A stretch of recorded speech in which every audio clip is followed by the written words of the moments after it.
Once upon a time, in a land not yet formed into a political entity, but we'll call it medieval England, there lived a young boy named Jack. There he is. Jack, like most of the boys his age in medieval England, was impoverished and rather dirty, so maybe this picture isn't all that accurate. Ah, that's better. Now, if this were a fairy tale, Jack would have been able to pull off some high-budget special effects shenanigans and end up living happily ever after. However, the cold truth is that this is not a fairy tale, at least in the traditional sense. Now, since Jack lived in medieval England and not some fairy tale representation of such, giants did not exist. Don't! Giant beanstalks did not exist. Don't! And of course, any form of labor rights did not exist, by even the loosest standards. Don't! So, Jack was up a beanstalk without an artillery piece, as goes the saying. Now, before we continue, more exposition is in order. Jack lived in a decrepit hut with a single mother, his father currently resided in a debtor's prison, and they were tied to the local lord by the system of manorialism. Through sheer luck and some shrewd business dealings, Jack and his mother found themselves a cow that they owned outright. Due to the Great Famine of 1315 to 1317, the harvest failed and the local lord became angry, demanding that Jack and his mother pay their dues and crops. For lack of better economic ventures, Jack's mom told Jack to sell their cow at the market. Jack led the cow on the unpaved road all the way to the local financial market district. Sure, it was notorious for its swindlers and free market entrepreneurs, but Jack knew how to play the game of laissez-faire. Assuming constant inflation, Jack easily could have acquired some decent profits. Anyway, Jack happened upon one of the more erratic vagrants on the side of the road, who beckoned for Jack to come hither. Jack had heard of these impoverished proletariats, but curiosity got the better of him. The prole showed Jack some small round objects, which he referred to as magic beans. Normally, Jack was unfazed by such outlandish concepts, but the overpowering scent lured him in. He decided to trade the cow outright for these few beans, hoping they would at least produce a good crop.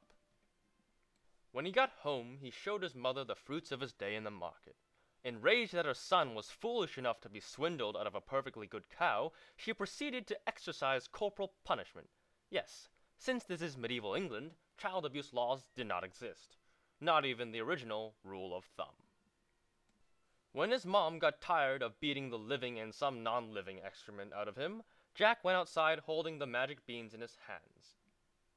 A particularly shady man saw the beans in Jack's hands and in a totally anachronistic manner proclaimed, Yo! Yo, are you seeing this? Aw man, that's the good stuff you have there. Freaking unbelievable. Jack looked at the man in utter confusion, telling him that he had no idea what he was talking about. What?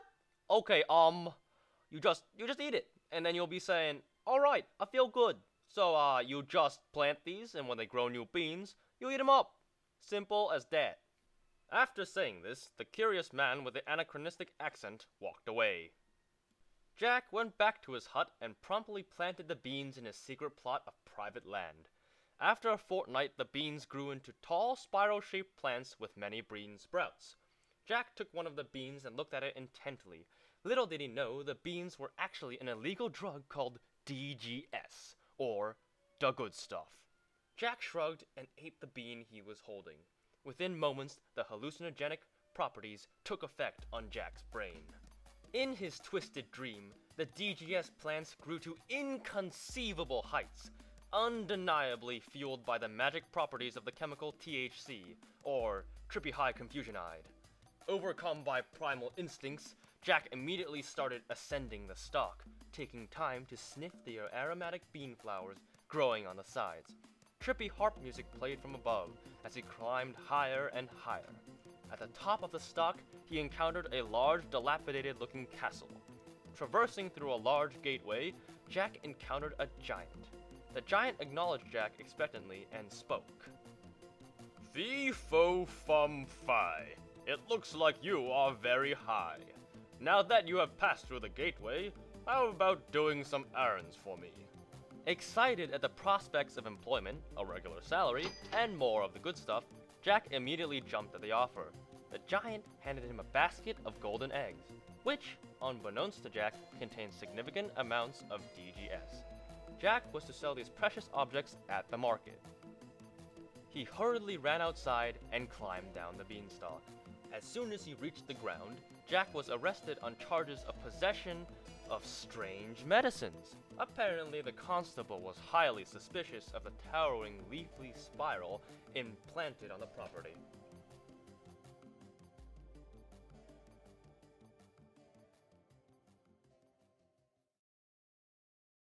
Suddenly, Jack woke up finding himself flat on the ground and completely unaware of the time, day, or even week. A constable was standing over him with a mean look on his face.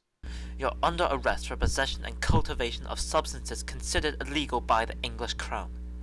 Jack, still dizzy, pleaded the non-existent and American Fifth Amendment, so he received a fair and speedy trial in which he was sentenced to 5 years in prison plus communal service as a spokesman for Beanstalks Anonymous.